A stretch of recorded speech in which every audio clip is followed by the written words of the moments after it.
Disons-nous les choses pour le bloc contre radio. Nous sommes à l'appel de Grigny par rapport aux états généraux des politiques de la ville. Nous sommes avec monsieur Philippe Rio. Comment allez-vous? Mieux, puisque c'est la fin et que je crois qu'on a passé une belle journée. Les objectifs ont-ils été atteints? Est-ce que tout le monde a répondu tout le monde a répondu à l'appel? Tu sais qu'il y a eu un grand appel. Bon, il faut se rappeler que les premières rencontres ont eu lieu il y a 4 semaines. À l'initiative de 3 associations, l'association des villes moyennes de France, l'association des maires de villes et banlieues, suite aux décisions du gouvernement de la brutalité de baisser des crédits un peu aveuglément, d'arrêter les contrats aidés, avec un discours qui nous déplaisait tous, y compris dans l'unanimité politique, puisqu'aujourd'hui il y avait des maires de toute tendance politique, sauf Front National. Donc on s'est rencontrés pendant l'été, on a échangé et on s'est dit qu'il fallait faire quelque chose, qu'il fallait faire une démonstration. La proposition a été faite, que ce soit à Grigny, donc nous avons accueilli cette initiative qui était d'abord un coup de gueule, en disant nos villes populaires, que ce soit à Grigny mais aussi à Épinal, à Mulhouse, à Montceau-les-Mines, puisque c'est ça aussi le mouvement, c'est pas uniquement l'historique des banlieues. Il y avait Clichy, il y avait Sevran, mais il y avait aussi vraiment la France entière qui était là. Et les quartiers politiques de la ville, c'est 6 millions d'habitants. 750 quartiers. Le résultat, c'est qu'il y avait 75 communes à peu près, une centaine d'associations. Ça reste imparfait, parce qu'on a fait ça à l'arrache et qu'on peut toujours faire mieux. Mais le pari, il est réussi parce que l'étape prochaine, c'est dans un mois, à l'hôtel de ville de Paris, où nous souhaitons améliorer et amender cette plateforme de contribution des uns et des autres dans l'attente d'une rencontre avec le président de la République et continuer à être mobilisés pour apporter des solutions concrètes.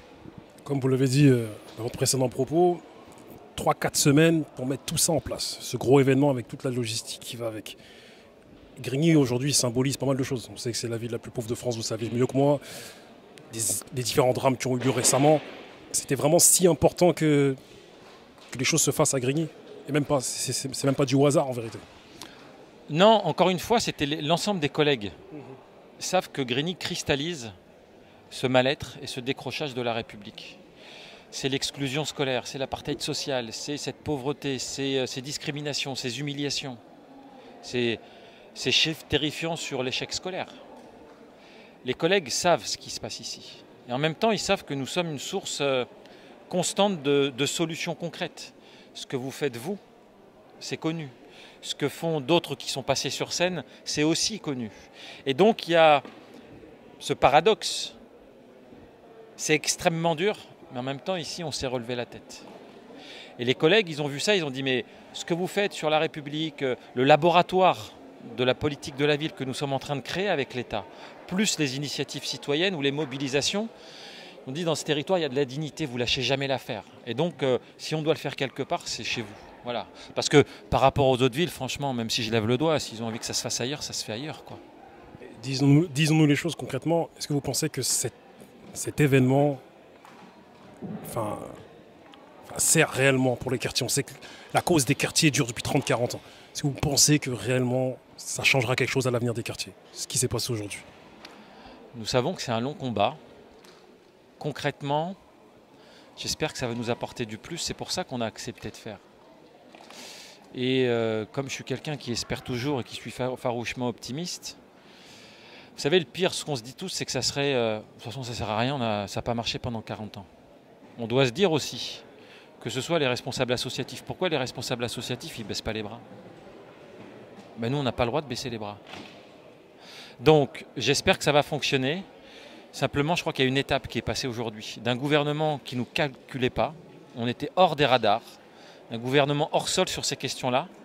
Tout à l'heure, avant la conclusion, on a vu le ministre Mézard sur Twitter qui a fait une vidéo de 45 minutes et qui a dit la politique de la ville, on va s'en occuper avec humilité, avec travail, etc. Ça veut dire qu'il y a quelque chose qui bouge. On a fait des propositions concrètes,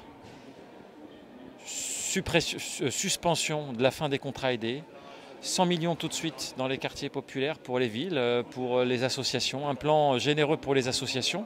Donc voilà, nous on pousse Après, voilà, je crois qu'on a démontré une force, mais il faut rester extrêmement vigilant sur la concrétisation de tout ça. On sait que c'est dur. Pour finir, qu'espérez-vous pour Grigny dans le futur, pour l'avenir? J'espère que nos enfants aient un avenir. Si on a fait un grand projet éducatif avec l'État, où ils ont mis quand même 20 enseignants de plus dans nos écoles à la rentrée, c'est pour que nos enfants ils sortent de l'école avec un diplôme, avec un savoir, avec un savoir-être. Et en dehors du temps de l'école, on souhaite avec plus de culture et plus de sport aussi permettre à ces enfants de faire ça. Donc moi mon rêve c'est que les enfants de Grigny ils soient fiers comme ils le sont d'habiter cette ville, mais qu'ils n'aient pas honte de se présenter à la société. Jamais. Merci à vous. Merci beaucoup.